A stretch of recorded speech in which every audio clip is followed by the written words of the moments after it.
Hello and welcome to your help education channel.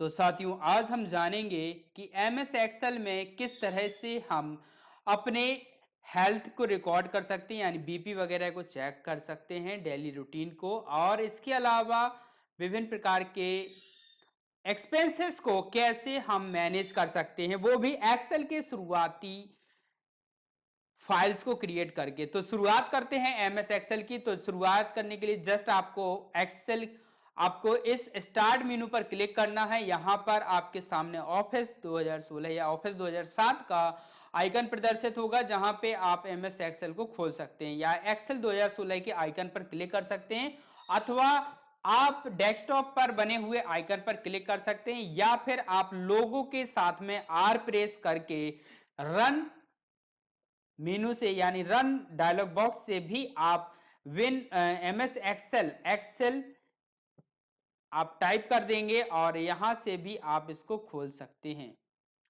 Excel आपको type कर देना है, ओके कर देंगे, रन कर देंगे, एंड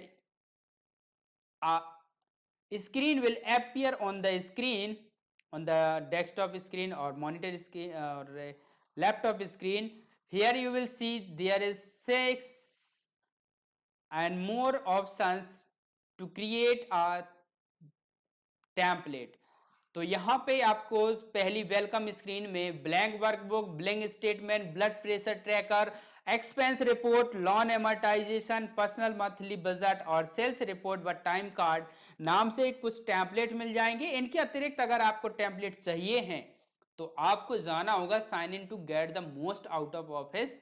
तो आप इस पर क्लिक करेंगे और साइन इन करने के बाद आप और ज्यादा टेम्पलेट्स को इंसर्ट करा सकते हैं। फिलहाल में आपको यहां पर जो टेम्पलेट्स मिल रहे हैं, इसमें से आपको जाना है ब्लड प्रेशर ट्रैकर पर। अगर आप ब्लड प्रेशर ट्रैकर तैयार करना चाहते हैं, अगर आप एक्सपेंस रिपोर्ट तैयार करना चाहते हैं तो आपको क्लिक करना होगा एक्सपेंस रिपोर्ट पर, और अगर आप अपना पर्सनल मंथली बजट तैयार करना चाहते हैं तो आपको पर्सनल मंथली बजट पर क्लिक करना है। तो मैं यहाँ क्लिक करूंगा ब्लड प्रेशर ट्रैकर पर, और यहां पर एक स्प्रेडशीट क्रिएट हो जाएगी।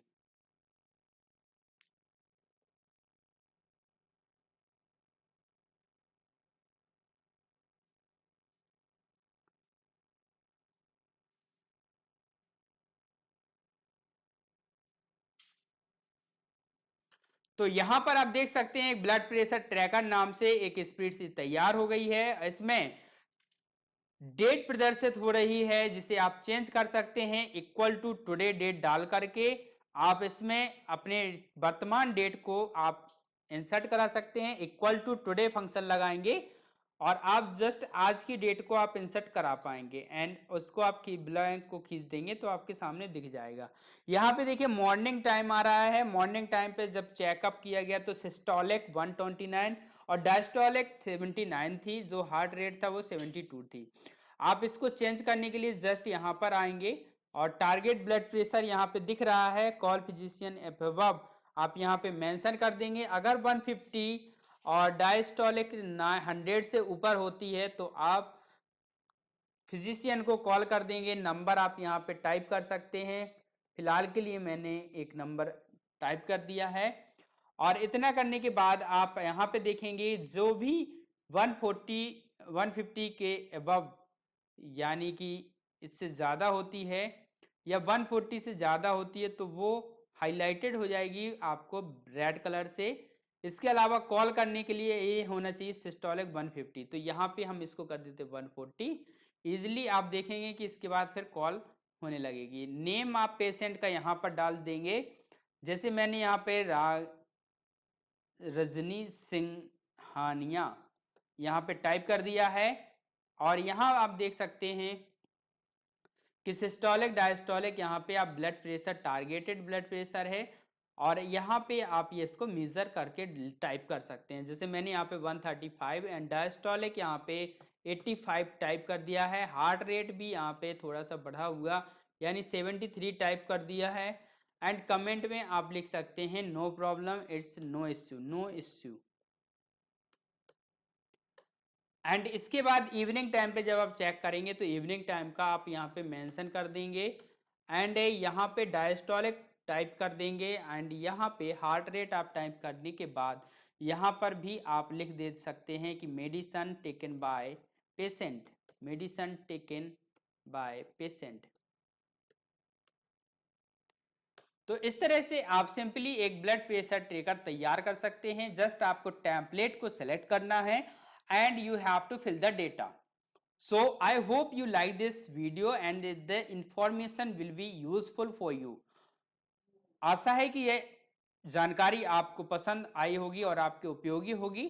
अगर हाँ तो प्लीज चैनल को सब्सक्राइब कर लीजिए इसी तरह के और ज्यादा जानकारी भरे वीडियोस पाने के लिए। और अगले वीडियो पे अगले हम आगे समझते हैं इंसर्ट और फॉर्मूला टैब के अंतर्गत आने वाले फंक्शंस को। तो इसके लिए हम ले चलते हैं आपको दूसरी स्प्रेडशीट पर जिसपे है एक स्टूडेंट रिकॉर्ड और यहाँ पे हम कुछ लॉजिकल फंक्शंस और फाइनेंशियल फंक्शंस यूज करेंगे।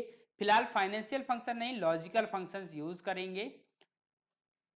यहां पर आप देख रहे हैं ट्रू वाला फंक्शन, यहां पे मैंने यूज किया है एंड फंक्शन जो कि एक लॉजिकल फंक्शन है। And function false if not और ट्रू एंड नॉर। तो यहाँ पे आपको कुछ फंक्शंस दिए हुए हैं जिनका आप यूज कर सकते हैं। तो पहले एंड फंक्शन का यूज समझते हैं। एंड फंक्शन का बेसिकली यूज करते हैं जब हमारे आपको बहुत ज्यादा लॉजिकल देना हो, यानी बहुत सारे कंडीशंस देना हो, दो या अधिक, तो वहां पर आप एंड फंक्शन लगाएंगे जबकि सारी कंडीशंस का वैल्यू जो है वो ट्रू होना चाहिए। अगर एक भी वैल्यू फॉल्स होती है तो रिटर्न वैल्यू जो होगी वो फॉल्स होगी। ऑलराइट, तो मैंने यहाँ पे एक फंक्शन दिया है एंड और यहाँ पे कंडीशन दी है एंड मार्क्स, यानी कि इस जगह पे जो मार्क्स हैं वो 33 से ज्यादा हैं and F4 is greater than 33, G4 is greater than 33, H4 is greater than 33 and I4 is greater than 33. All the condition if true the return value also will be true. अगर सारी condition सही होंगी तो return value true होगी। अगर कोई एक भी कंडीशन गलत होती है, फॉल्स होती है, तो यहाँ पे फॉल्स वैल्यू रिटर्न होगी। ये एंड फंक्शन में होता है। जस्ट इसके विपरीत होता है और फंक्शन। फिलहाल अभी समझते हैं एंड फंक्शन। मैं यहाँ पे चेंज करूंगा 58 की जगह पे जस्ट 20 टाइप करूंगा और आप देखेंगे यहाँ पे जो रिजल्ट होगा वो ट्रू की जगह पे फॉल्स हो जाएगा। ऑलराइट गाइस, तो आप देख पा रहे हो कि यहाँ पे ट्रू की जगह पे फॉल्स हो गया है। एंड नेक्स्ट वन, अगर मैं इसको 34 कर देता हूं तो यही वैल्यू ट्रू हो जाएगी। तो गाइज इसका यूज करते हैं अगर आपको बहुत सारी कंडीशंस देनी हो और इसकी वैल्यू ट्रू तब करनी हो जब सारे कंडीशन पास्ट कंडीशंस ट्रू हो। अगर एक भी आप अगर इस तरह से देना चाहते हैं कि दो या दो से अधिक वैल्यू पास की जाए और कोई एक वैल्यू भी ट्रू है तो रिटर्न वैल्यू ट्रू हो, तो आपको देना होगा और फंक्शन। फॉर एग्जाम्पल अगर मैं यहाँ पे और वैल्यू लगाता हूं तो आपको टाइप करना होगा इक्वल और फंक्शन देने के बाद आपको लॉजिकल यानी कंडीशन देना होगा।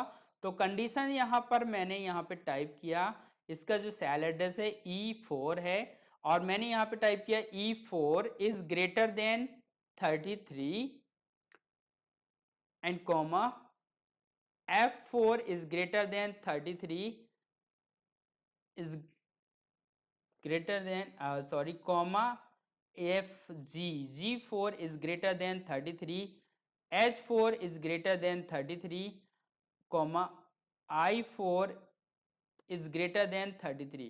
इनमें से कोई सी भी कंडीशन अगर ट्रू होगी तो वैल्यू जो है वो ट्रू होगी। अगर एक भी कंडीशन, सारी की सारी कंडीशन अगर फेल होंगी, फॉर एग्जाम्पल अगर सारे सब्जेक्ट में उसके 33 से बिलो मार्क्स हैं तो फिर वैल्यू ये रिटर्न करेगा, वो फॉल्स वैल्यू रिटर्न करेगा। फॉर एग्जांपल यहाँ पे आप देख पा रहे हैं मैंने यहाँ पे फिजिक्स में 20 मार्क्स किए हैं, केमिस्ट्री में 14 और हिंदी में यहाँ पे इसको मैं थोड़ा सा जूम कर लेता हूँ ताकि आपको साफ साफ दिखाई दे। और आप यहाँ पे देख पा रहे हैं मैंने यहाँ पे फिजिक्स में मार्क्स कर दिए हैं 20 एंड केमिस्ट्री में कर दिए 14, हिंदी में कर दिए हैं 30 एंड इंग्लिश में कर दिए हैं यहाँ पर 25। तो आप देख रहे हैं बायोलॉजी में 57 मार्क्स हैं, टोटल मार्क्स 146 हो चुके हैं। तो चार कंडीशंस फॉल्स हुई हैं, एक कंडीशन ट्रू है, तो रिटर्न वैल्यू जो होगी वो एंड फंक्शन में फॉल्स आएगी, और जो और फंक्शंस में रिटर्न वैल्यू होगी वो ट्रू होगी। देख पा रहे हैं आप यहाँ पे और फंक्शन को समझाया गया है, मैंने यहाँ टाइप कर दिया है और फंक्शन, और यहाँ पे आप देख पा रहे होंगे फंक्शन एंड हियर, तो आप देख पा रहे हैं रिटर्न वैल्यू ट्रू है। जैसे ही मैं इसमें अंतिम मार्क्स यानी बायोलॉजी के मार्क्स को 57 की जगह पे केवल 25 या 33 से बिलो 32 करता हूं, तो वहां पे रिटर्न वैल्यू जो होगी वो फॉल्स हो चुकी होगी। यहाँ देखिए, आप यहाँ देख पा रहे हैं रिजल्ट वैल्यू फॉल्स है एंड फंक्शन में, और फंक्शन में भी ये रिटर्न वैल्यू फॉल्स होगी। तो और फंक्शंस के लिए कोई एक भी कंडीशन अगर ट्रू होती है तो रिटर्न वैल्यू ट्रू होगी, अदरवाइज फॉल्स होगी। इसी तरह एंड फंक्शन में अगर कोई एक भी कंडीशन फॉल्स होती है तो return value will be false.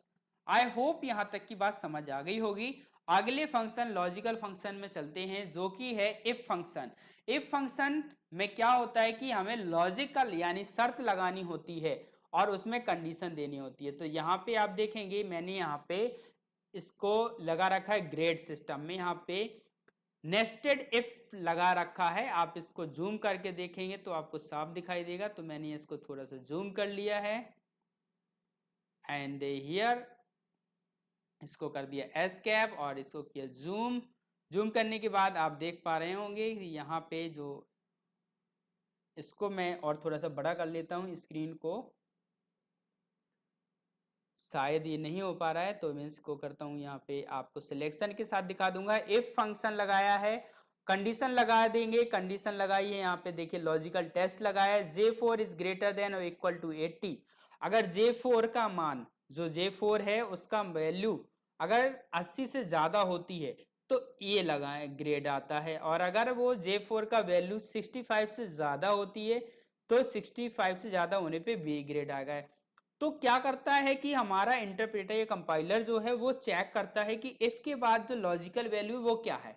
तो J4 की वैल्यू 80 से ज्यादा, तो 80 से अगर ज्यादा होगी तो ए ग्रेड देगा, अदरवाइज वो रिटर्न करेगा फॉल्स वैल्यू। और फॉल्स वैल्यू में हमने एक कंडीशन फिर से दे देते हैं कि if J4 is greater than 65, यानी J4 की वैल्यू 65 से ज्यादा है तो फिर वो रिटर्न करेगा बी ग्रेड, अदरवाइज इफ लगा देंगे फॉल्स वैल्यू रिटर्न होने पे फिर एक कंडीशन लगा देंगे कि J4 इज ग्रेटर देन 45, भाई इससे ज्यादा होगा तो वो बी ग्रेड में आएगा।